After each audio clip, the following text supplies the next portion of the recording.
What if I told you one of rock's most iconic survivors had to pause her career not because of a bad album or a canceled tour, but because her body finally said, enough? That's exactly what's happening with Joan Jett. And it's a story that hits way deeper than just a concert cancellation. Let me tell you why this feels like a seismic shift in the music world. Here's the thing. Joan Jett isn't just a singer.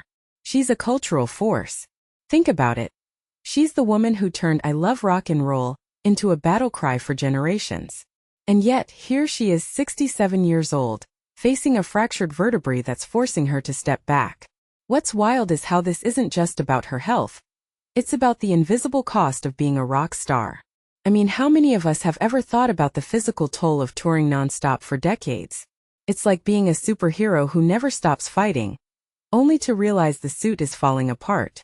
Let's break this down. Joan's team says she's undergoing surgery and needs time to heal. But what's fascinating is how this isn't a sudden crisis. She's spoken before about how her body has changed over time. In 2025, she joked about her crepe-wise skin and admitted she's had to adjust her fitness routine. That's not just vanity. It's a survival tactic. She's been candid about how traveling, walking through airports, and performing take a toll. And now her body is sending her a message. This isn't just about a broken bone. It's about the reality that even legends can't outrun the laws of physics. Now, here's where it gets really interesting. This isn't the first time we've seen aging rock stars face health setbacks. Jon Bon Jovi recently cut a show short, Casey Musgraves canceled tours, and even Jane Seymour, 75, talks about aging with vitality. But Joan Jett's case is different because she's not just any artist. She's a symbol of resilience. Her career has been defined by defiance, like when she fought to be taken seriously in a male-dominated industry. Now her body is challenging her again. What does that say about the pressure on artists to keep going no matter the cost? It's like watching a phoenix try to rise from ashes that are literally crumbling. And let's not ignore the fans.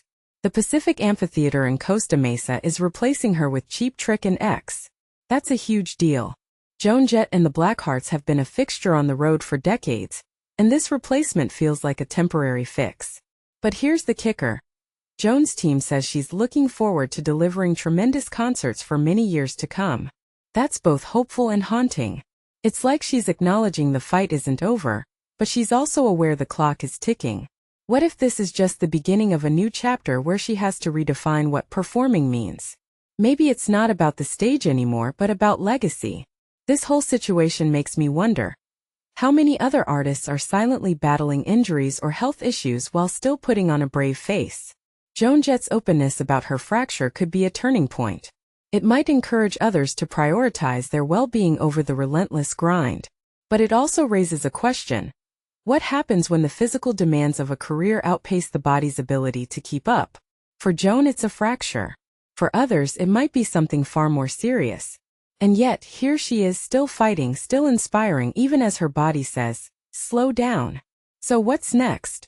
Will Joan Jett find new ways to connect with fans without the physical strain? Could this be the start of a more sustainable approach to her career? Or is this just a temporary setback in a long line of challenges? One thing's for sure. Her story isn't just about a broken bone. It's about the human side of rock and roll, the part we rarely see but always feel.